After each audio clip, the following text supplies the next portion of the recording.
하나님의 말씀을 나누는 시간입니다. 오늘부터는 사도행전의 말씀을 계속해서 좀 나눠 보려고 합니다. 사도행전이라는 이름은 원래 성경에 이렇게 붙어 있는 이름은 아니었죠.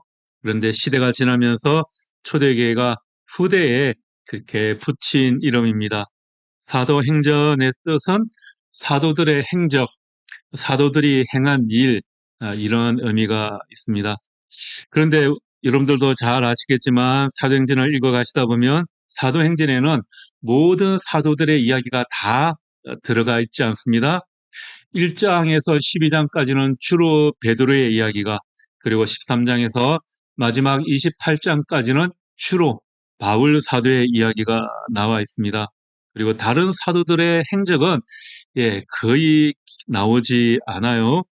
그래서 이 책은 단순히 사도들의 역사라기보다는 사도들을 통해 일하신 성령의 역사라고 보는 것이 더 정확합니다. 그래서 사도행전이 아니라 성령행전이다. 그렇게 말하는 분들이 많습니다. 사도행전은 처음부터 끝까지 성령의 강림과 또 성령을 통해서 활동한 그 내용들이 담겨 있습니다. 실제로 사도행전의 처음은 이렇게 시작하죠. 1장 2절에 보면 이렇게 시작하지 않습니까? 그가 택하신 사도들에게 성령으로 명하시고, 이렇게 시작하고 있습니다.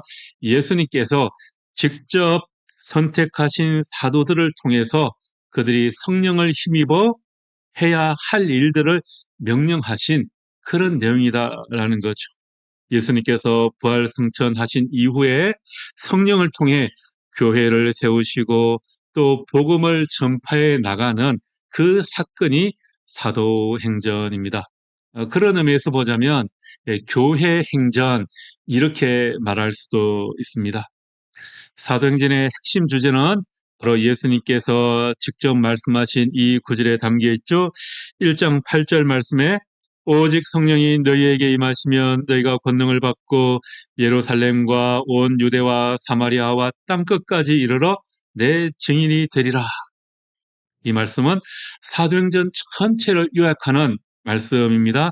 처음에는 예루살렘에서 복음이 전해지고 이어서 유대와 사마리아 땅에, 그리고 마지막에는 로마, 그 당시 사람들이 세상의 땅끝이라고 생각했던 그 로마에까지 복음이 전파되는 것, 그것이 사도행전에 기록되어 있습니다. 우리가 어떤 책을 읽든지 책을 읽기 전에 그 책을 기록한 저자의 그 목적을 아는 것이 중요합니다. 오늘 본문 1절, 2절에 이 사도행전을 기록한 목적이 나와 있죠. 1절, 2절 말씀을 우리 함께 다시 한번 읽어볼까요? 데오빌로여, 내가 먼저 쓴 글에는 무릇 예수께서 행하시며 가르치시기를 시작하신부터 그가 택하신 사도들에게 성령으로 명하시고 성천하신 날까지의 일을 기록하였노라. 본문의 저자는 데오빌로에게 먼저 쓴 글이 있다라고 이야기하고 있죠. 그리고 그 이후의 이야기를 내가 이제 계속해서 또 이야기해 주겠다, 이렇게 말하고 있는 겁니다. 본문에 나오는 저자는 누가입니다. 누가. 사도행전의 저자이고 먼저 쓴 글은 누가복음이죠. 그러니까 사도행전은 누가복음에 이어서 나오는 속편, 2탄, 시즌 2인 거죠. 그러한 형태로 데오빌로에게 보내는 편지글 형태로 되어 있습니다. 우리도 편지를 쓸 때 제일 앞에 뭐가 나오죠? 누구에게. 이렇게 받는 사람의 이름이 나오지 않습니까? 누가는 그렇게 데오빌로에게 편지를 쓰고 있습니다. 누가가 먼저 쓴 글인 누가복음 역시 데오빌로를 위해서 쓴 글이죠. 누가복음 1장 1절에서 4절 말씀 같이 찾아볼까요? 누가복음 1장 1절에서 4절까지 말씀입니다. 누가복음 1장 1절에서 4절 말씀도 우리 같이 한번 읽어보겠습니다. 우리 중에 이루어진 사실에 대하여 처음부터 목격자와 말씀의 일꾼된 자들이 전하여 준 그대로 내력을 저술하려고 붓을 든 사람이 많은지라 그 모든 일을 근원부터 자세히 물어 살핀 나도 데오빌로 각하에게 차례대로 써 보내는 것이 좋은 줄 알았노니 이런 각하가 알고 있는 바를 더 확실하게 하려 함이로라. 예.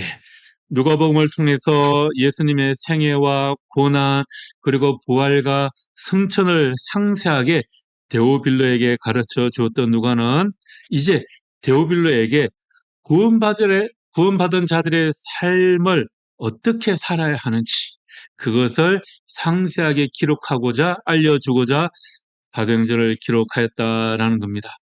자, 누가가 먼저 쓴 글, 그러니까 누가복음에는 어떤 내용을 담고 있다고 지금 누가복음에 기록되어 있나요? 1절에서 4절 말씀에 그 내용이 잘 담겨 있죠? 먼저 누가복음 1장 1절에 이렇게 말씀합니다. 우리 중에 이루어진 사실, 예, 내가 지금 데오빌로에게 말씀드리고자 하는 이 내용은 우리 중에 이루어진 사실이라고 합니다. 이루어진, 일어난 일이라는 거죠. 이것은 무엇입니까? 예수님에 대해서 그냥 되는 대로 이야기하는 꾸며낸 이야기가 아니라 예수님에게 일어난 이 일들은 구약 예언의 성취로 일어난 사건들이다라는 것을 이야기하고 있는 겁니다. 두 번째로 누가는 우리 중에 이루어진 일들을 처음부터 목격자와 말씀에 일꾼된 자들이 전하여 준 것이다. 이렇게 이야기합니다. 자, 처음부터 목격한 사람들이라고 하죠. 그러니까 예수님과 함께 동행하며 예수님 살아생전에 예수님을 직접 목격하고 그들이 보고 들은 것을 전하여 준 사람들이 있고요. 그것을 내가 그대로 다 기록하였다라는 겁니다. 그러니까 예수님과 함께 했던 사람들을 만나서 취재하고 또 기록한 역사적인 사실을 내가 당신에게 정하는 것입니다. 이렇게 말씀하고 있는 거죠. 세 번째로 누가는 그 사건들과 목격자들이 전해준 이야기와 또 이에 대해서 내가 연구하고 조사한 결과를 기록해서 썼다라고 합니다. 1절에서 3절 말씀을 잘 요약해보면 저술하려고 붓을 든 사람들이 많았다고 하죠. 그 중에 나도 있는데 나도 예수님에 대해서 기록하는데 나는 차례대로 써보는 것이 좋은 줄 알았다. 예수에 관해서 많은 사람들이 기록했는데 나는 예수님에 관한 이야기들을 차례차례 순서에 따라 기록하였다라는 겁니다. 그 많은 저자들 중에 나도 포함되어 있고 그냥 전해지는 이야기가 아니라 나도 나름 잘 정리해서 이렇게 기록했다라는 거죠. 네 번째로 우리가 알 수 있는 것은 또 무엇입니까? 이 글을 읽는 사람은 그러니까 데오빌로는 이미 배우고 알고 있는 일들이 확실한 사실임을 이제 깨닫게 될 것이다 라는 겁니다. 데오빌로가 아마 예수에 대해서 이런저런 이야기들을 들었던 것 같은데 그 알고 있는 것들이 이제 확실한 사실임을 내가 당신에게 보내주는 이 글을 읽으면 알게 될 것입니다 라고 하는 거죠. 여기에 데오빌로가 포함되어 있고 우리도 포함되는 것입니다.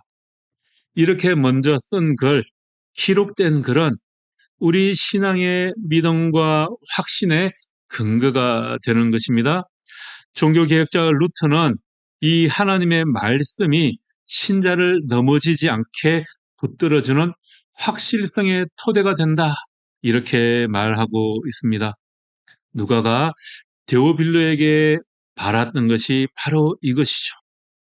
데오빌로가 배운 것, 알고 있는 그 복음이 흔들리지 않도록 그 위에 확실히 서 있을 수 있도록 붙들어주는 그런 역할을 하기 위해 누가복음을 기록하고 또 사도행전을 기록했다라는 것입니다. 그것은 데오빌로에게만 해당되는 것이 아니고 우리 모두에게도 해당되는 일입니다.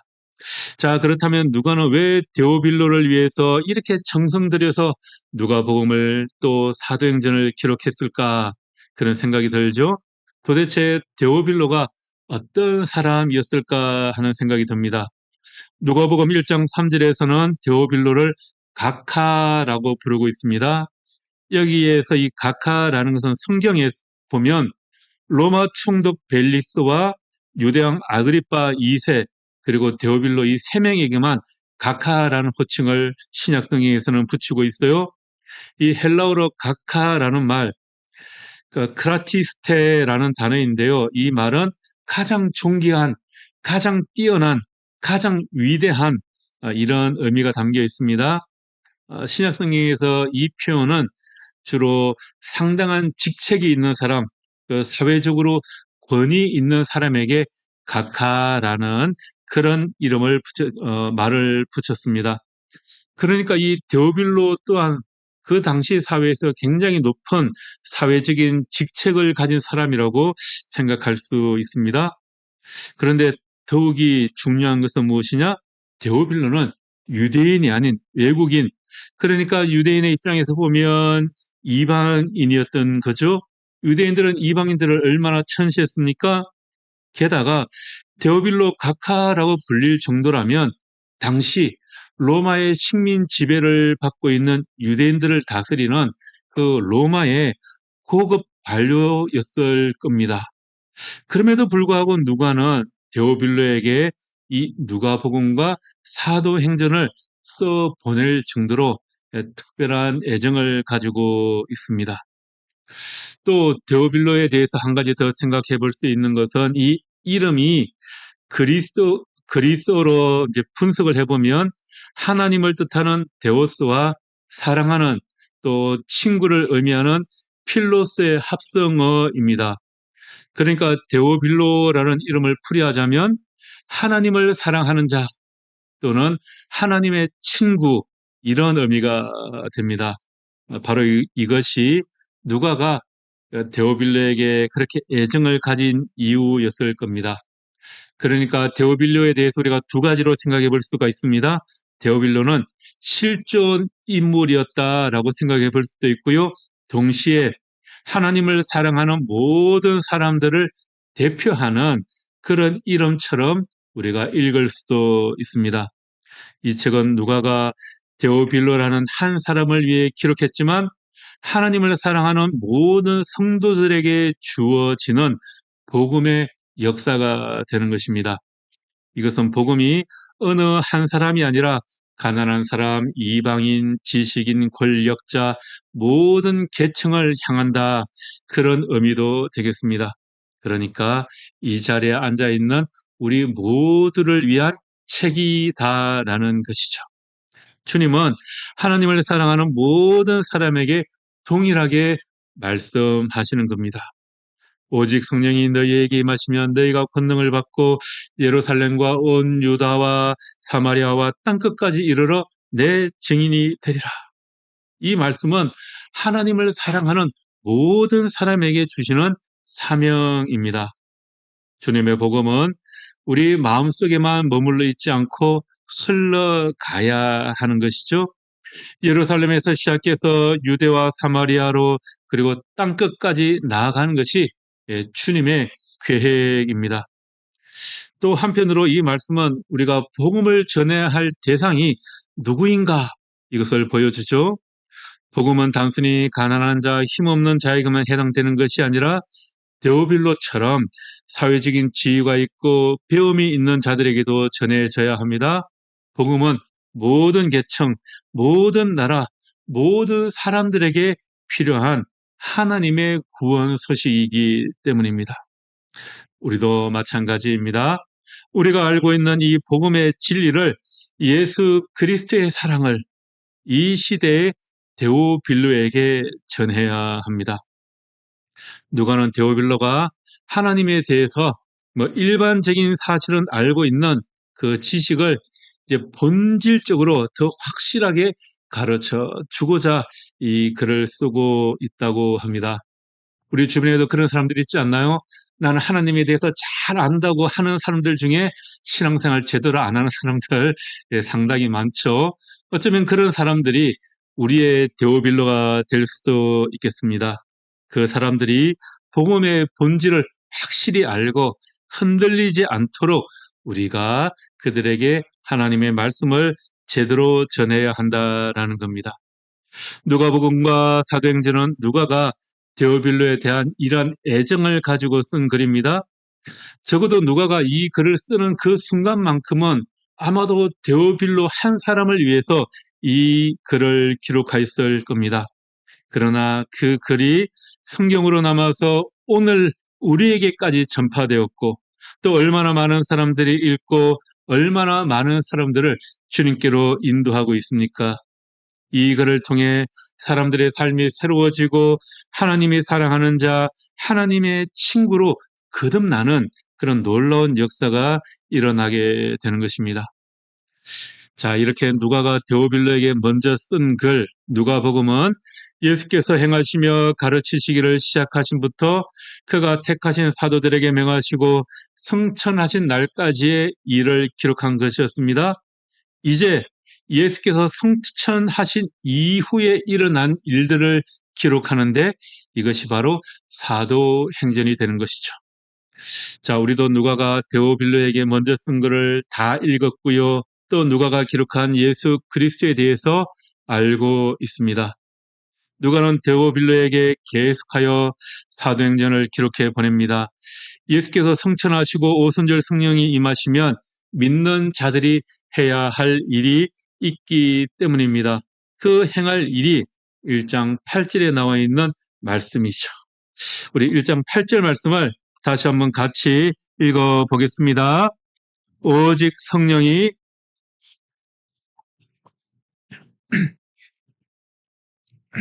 사마리아와 땅끝까지 이르러 내 증인이 되리라 하시니라.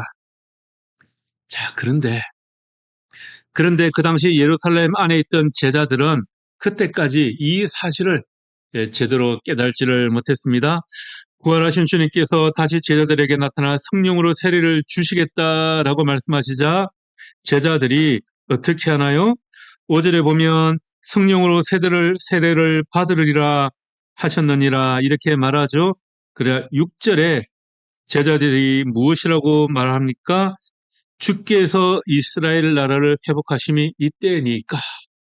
예, 전혀 엉뚱한 말을 하고 있죠.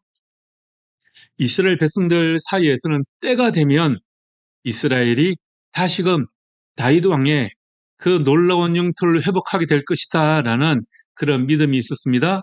그리고 이스라엘 백성들이 외국의 지배로부터 자유롭게 될 것이다 라는 그런 믿음을 가지고 있었습니다.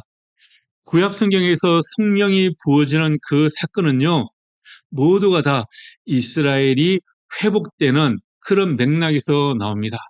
그러니까 이스라엘이 어느 나라의 억압을 받고 있든가 지배를 받고 있든지 할 때 주의 성령이 임하신다라는 것은 그 이스라엘을 다른 나라의 억압으로부터 해방시켜준다라는 그런 의미가 담겨 있는 겁니다. 그러니까 예수께서 성령으로 세례를 받으라라고 하니까 제자들은 이스라엘의 회복에 관해서 지금 주님께서 말씀하고 계시는구나 이렇게 이해를 했던 겁니다. 그러나 주님께서 말씀하시는 것은 무엇입니까? 오순절 사건을 통해서 복음이 전 세계로 전파되어야 할 것을 말씀하고 계시는 것이죠. 예수님의 제자들은 아직도 세상적인 일에 매여 있습니다. 예수님이 십자가에 못 박혀 돌아가시고 부활하신 것을 목격했지만 그들의 주된 관심사는 아직까지 이 이스라엘이 로마의 치하에서 해방되는 것, 그리고 주위 다른 나라들을 굴복시키고 다윗 왕 때 그 영토를 회복하는 것, 거기에 머물러 있었던 것입니다. 예수님께서는 하나님 나라의 일을 말씀하고 계시는데 제자들은 여전히 이스라엘의 그 영토에 대해서 관심을 더 가지고 있었던 것입니다. 예수님의 제자들은 3년 동안 예수님과 동행하며 충분한 교육을 받았어요. 그리고 예수님께서 부활하신 이후에 그들에게 다시 나타나셔서 40년 동안 하나님 나라의 일을 다시 한 번 더 총정리해 주셨습니다. 그럼에도 불구하고 그들은 마지막 순간까지 육적인 생각에 사로잡혀 있었던 겁니다. 그래서 이방으로 복음이 전파되는 것은 이 사도들에 의해서 이루어지지 않았습니다. 우리가 읽지는 않았지만 13절 말씀에 보면 가룟 유다를 제외한 11명의 사도 명단이 기록되어 있습니다. 그런데 그들 중에 9명은 사도행전에서 2번 다시 언급되지 않습니다. 전설로만 전해지고 있죠. 야고보와 요한은 아주 간략하게 잠시 언급되고 있고요. 베드로도 12장까지만 나오고 사라지게 됩니다. 가룟 유다는 자기의 직무를 버리고 제 갈 길로 가버려서 사도들의 명단에서 아예 빠져버리게 되었습니다. 이렇게 제자들에게 아직까지 해결되지 않는 문제가 무엇이냐 하면 이스라엘의 회복이었습니다. 주님께서 말씀하시는 것은 복음이 전 세계로 전파되는 것인데 제자들은 여전히 이스라엘의 회복이 해결되지 않는 문제였습니다. 그러자 주님께서는 무엇이라고 말씀하십니까? 7절에 보면 너희가 알 바가 아니다. 그런 사소한 문제는 너희들이 알 바가 아니다라고 하시는 겁니다. 주님께서는 이렇게 말씀하시는 거죠. 이스라엘의 회복, 그러니까 너희 주변 상황이 개선되면 너희의 삶이 좀 회복될 것 같지만 우리 인생의 새로운 에너지는 이런 것이 아니라 다른 방식으로 해결된다라는 것을 말씀하시는 겁니다.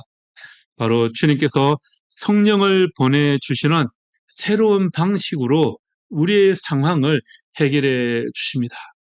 우리는 늘 문제가 있을 때 이렇게 생각하죠. 내 주변 상황이 좀 바뀌면 이것만 해결되면 나의 모든 문제가 순조로울 것 같다. 그런 생각을 하죠. 그런데 주님께서는 그런 해결 방법을 제시해 주시는 것이 아니라 성령을 보내주셔서 우리의 상황을 새롭게 해 주시겠다라는 겁니다. 4절 말씀에 무엇이라고 했습니까? 예루살렘을 떠나지 말고 내게서 들은 바 아버지께서 약속하신 것을 기다리라. 이 약속은 예수님의 약속이시고 또 주님의 아버지 하나님의 약속인 겁니다. 그렇게 여러 번 약속하신 선물이 이제 곧 이루어질 것이다 말씀하십니다. 그래서 반드시 기다려야 하는 것입니다. 이 약속은 바로 성령이라고 합니다. 성령을 받기 위한 기다림은 막연한 기다림이 아닙니다. 의미 없는 공백이 아니라 하나님의 약속을 붙들고 준비하는 시간입니다. 이 기다림은 수동적인 대기가 아니라 기도하고 연합하는 기다림이었습니다. 하나님이 일하시도록 교회가 하나 되어 마음을 모으고 기도하는 것입니다. 여러분, 제자들은 이미 부활하신 주님을 만났습니다. 하늘과 땅의 권세를 가지신 주님을 직접 보았습니다. 그렇다면 그 은혜를 누렸다면 그 힘을 가지고 지금 당장 나가서 복음을 전할 수 있지 않겠습니까? 그런데 주님께서는 그들에게 아니다. 멈춰라. 기다리라 라고 하십니다. 왜 그럴까요? 그것은 제자들이 아직 성령을 받지 않았기 때문입니다. 우리가 아무리 지성적으로 복음을 이해하려고 해도 성령께서 우리의 마음을 조명해 주시지 않으면 확신이 없습니다. 참된 믿음에 이룰 수 없습니다. 멈춤은 바로 그 성령의 조명을 기다리는 시간입니다. 예수님을 만났지만 성령의 능력이 임하지 않으면 그들의 말에는 힘이 없고 그들의 행동은 오래 가지 못합니다. 그래서 주님은 먼저 기다리라 하십니다. 이 기다림은 곧 성령을 위한 기다림, 하나님의 약속이 채워질 때까지의 기다림입니다. 이렇게 비유해 볼 수 있을 것 같아요. 우리가 지하철을 탈 때를 한번 생각해 보십시오. 열차가 들어올 때까지는 플랫폼에 멈춰서서 기다려야 합니다. 때로 지하철이 빨리 안 올 때가 있죠. 제가 사는 동네는 조금 외곽 지역이라 이 1호선이 한 30분에 한 대 올 때가 있어요. 낮 시간에는. 그때 시간 잘못 걸리면 얼마나 기다려야 하는지. 자, 그런데 그 기다림이 지루하다고 괴롭다고 해서 내가 선로에 뛰어들어서 직접 목적지까지 달려갈 수는 없습니다. 왜냐하면 우리 발로는 도저히 그 거리를 감당할 수 없기 때문입니다. 그러니까 열차를 기다리는 그 시간은 단순한 시간 낭비가 아니라 목적지까지 안전하게 힘있게 나아가는 데 필요한 준비의 기간이다라는 겁니다. 그렇게 기다렸다가 지하철을 타면 금방 우리를 목적지까지 데려다 주지 않습니까? 마찬가지입니다. 주님이 말씀하신 이 기다림은 멈춤이지만 결코 헛된 시간이 아니라는 것입니다. 오히려 그 기다림 속에서 성령이 임하시고 성령의 능력이 우리를 목적지까지 데려가시는 겁니다. 우리의 바쁜 일상적인 이 삶에서, 우리 개인적인 삶에서, 또 우리 교회에도 이런 의미심장한 멈춤들이 필요할 것 같습니다. 우리 생활에 개인적으로 필요한 의미심장한 이 멈춤은 무엇이 있을까요? 아마도 우리 모든 이 교회 성도들은 대부분 다 하고 있을 것 같아요. 네, 한번 생각을 해보았습니다. 첫 번째로 말씀의 확실성 위에 서기 위한 시간을 가져야 할 것 같아요. 누가복음 1장 4절에 나왔던 그 말씀의 확실성, 확실하다라는 것은 걸려 넘어지지 않는 겁니다. 예, 다른 어떤 돌뿌리나 그런 것에 걸려 넘어지지 않는 그런 말씀의 확실성을 위한 시간을 가져야 합니다. 이것을 위해서 우리에게 필요한 것이 무엇일까요? 매일매일 하나님의 말씀을 잘 묵상하는 거죠. 그래서 여러분들 이 주간 성경 읽기표 잘 활용해 보시기 바랍니다. 이걸 7, 8월 여름 방학 때까지만 만들까 하다가 생각해 보니까 어차피 우리가 1년에 한 번씩 성경 읽기 그 텀이 돌아가잖아요. 그래서 한 텀이 다 돌아갈 때까지는 한번 만들어 보려고 합니다. 그러니까 여러분들 요거 잘 활용하셔서 이 말씀의 확실성 위에 머무는 그런 시간들을 가져보시기를 바라겠습니다. 또 두 번째로 이들은 기다리는 동안 기도하는 시간을 가졌습니다. 14절 말씀이죠. 14절 말씀에 보면 더불어 마음을 같이하여 오로지 기도에 힘쓰니라. 함께 한 마음으로 기도에 힘썼다라는 겁니다. 우리가 개인적으로 말씀을 읽고 묵상하며 기도 다 하시죠? 그런데 함께 한 마음으로 기도하는 것이 또 중요합니다.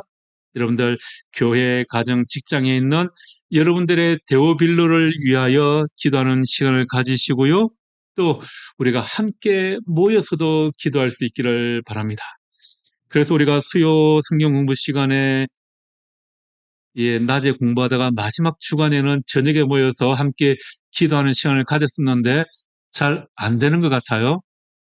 그래서 방법을 조금 바꿔보면 어떨까라는 생각을 했습니다. 그래서 한 달에 한 번 일단 시작을 주일 예배 마치고 점심 먹고 우리 여성 동지들은, 남자들은 좀 따로 생각을 해보고요. 함께 모여서 중보 기도 시간을 좀 가졌으면 좋겠다라는 생각을 합니다. 그 담당은 아마도 대속 사모가 할 겁니다. 알아서 하겠죠. 이야기했으니까. 그래서 한 달에 한 번 정도 해보시다가 좋다, 그럼 격주로도 해보시고, 그렇게 우리가 중보 기도 시간도 좀 가져보면 좋겠다. 그런 생각을 해보게 됩니다. 세 번째로는 증인으로서, 복음을 전하는 증인으로서의 첫 걸음을 걷는 것입니다.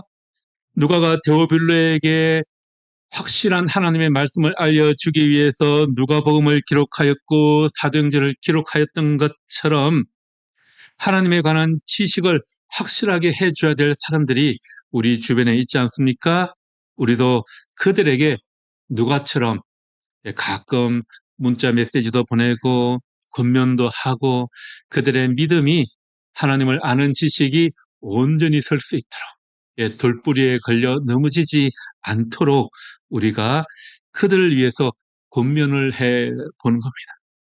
나의 데오빌로, 우리에게는 데오빌로가 한두 명씩은 다 있지 않습니까? 그들이 하나님의 말씀 위에 확실히 설 수 있도록 우리가 기도하며 권면해보는 증인으로서의 시간들을 가져보는 것입니다. 이런 것들이 우리가 할 수 있는 의미심장한 멈춤의 시간이 될 것 같습니다. 여러분, 이런 시간이 없으면 어떻게 될까요? 유다는 우리를 온전케 하시는 주님의 말씀을 무시하고 자기 자신을 위한 길로, 제 갈 길로 갔다고 합니다. 그것은 예수를 로마 군인들에게 팔고 자신은 그 죄책감을 이기지 못해 목매어 자살하는 것이었습니다. 18절에 보면 어떻게 됩니까? 몸이 곤두박질하여 배가 터져 창자가 흘러나왔다고 합니다. 참으로 비참한 종말이지 않습니까? 우리는 하나님의 말씀을 정말 제대로 이해해야 합니다. 그리고 아는 것을 확실하게 해야 합니다. 그래야 제대로 된 길을 갈 수가 있습니다. 예수님의 제자들은 3년 동안 주님과 함께했고 부활하신 주님으로부터 40일 동안 하나님 나라의 일들에 관하여 들었습니다. 3년 동안 배우고 40일 총정리의 시간을 가진 겁니다. 이제 실전에 투입을 해야 합니다. 그런데 그들은 실전에 투입되지 못하고 그들의 영역을 넓히지 못했습니다. 그들은 여전히 예루살렘 안에 머물러 있었습니다. 예루살렘과 온 유대와 사마리아와 땅끝까지 이르러 주님의 증인이 되라고 하셨는데 대부분의 사도는 예루살렘 안에 그대로 머물러 있습니다. 여러분, 기독교 신앙이 온 세계 사람들을 위한 것임을 깨달은 첫 번째 사람은 사도들이 아니라 스데반 집사였습니다. 그러나 그는 예루살렘에서 돌에 맞아 죽었죠. 그의 죽음 직후 믿는 사람들은 사도 외에는 다 유대와 사마리아 모든 땅으로 흩어졌다라고 기록되어 있습니다. 그러니까 하나님이 강제로 흩으신 거예요. 이렇게 강제로 흩는데도 불구하고 사도들은 예루살렘에 그대로 남아 있었다. 아마도 사도들은 예루살렘 안에서 해야 할 일이 또 있었던 것 같습니다. 이런 박해로 흩어진 사람들 중에 빌립 집사가 사마리아에 복음을 전하였고요. 또 에디오피아 네시에게도 복음을 전했습니다. 사도 중에는 베드로가 이방인 고넬료에게 복음을 전했습니다. 그도 처음에는 고넬료에게 가는 것이 좀 껄끄러웠죠. 그러나 주님께서 환상 중에 나타나서 말씀하시자 고넬료에게 복음을 전하게 됩니다. 누가가 보기에는 이 사도들이 유대인들의 울타리를 넘어서 복음을 전하는 일에는 적극적으로 참여하지 않았던 것으로 보인 겁니다.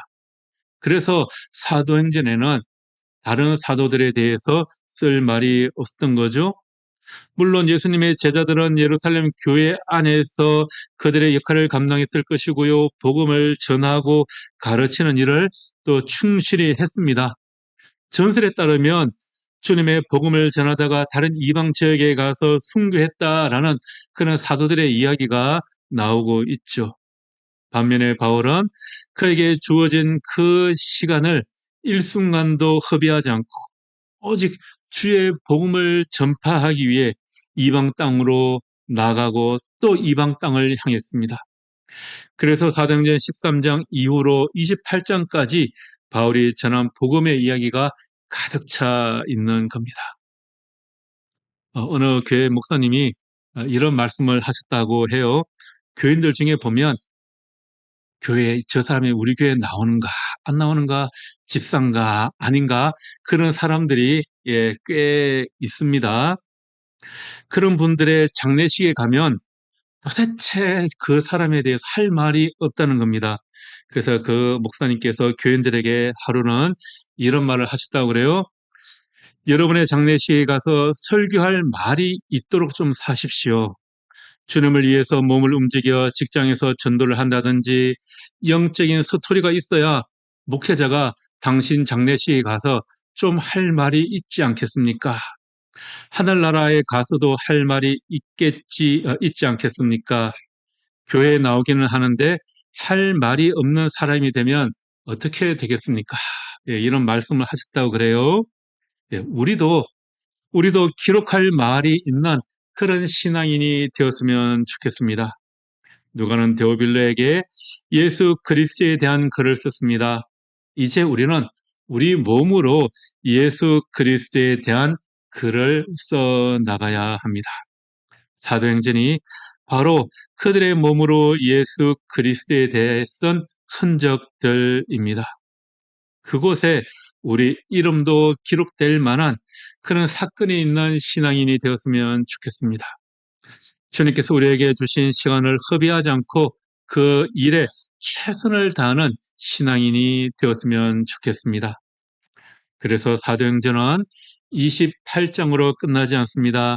성령께서 우리 안에 우리 교회 가운데 오늘도 사도행전 29장을 쓰고 계십니다. 그러니 조급함을 멈추고 주님의 약속을 붙드시기를 바랍니다. 흩어진 마음을 멈추고 한 마음으로 기도할 수 있기를 바랍니다. 나만을 위한 계획을 잠시 멈추고 땅끝을 향한 주님의 계획을 한 번쯤은 생각해 보시기를 바랍니다. 주님께서 말씀하십니다. 오직 성령이 너희에게 임하시면 권능을 받고, 우리의 멈춤은 헛된 시간 낭비가 아니라 성령을 맞이하는 플랫폼, 증인의 미션으로 뛰어드는 준비 기간입니다. 잠시 의미심장한 멈춤 속에서 성령을 기다리고 성령의 권능 안에서 담대히 복음을 증언하며 우리의 삶으로 사도행전의 새로운 장을 써내려 갈 수 있기를 주님의 이름으로 축복하며 기도합니다. 기도하겠습니다.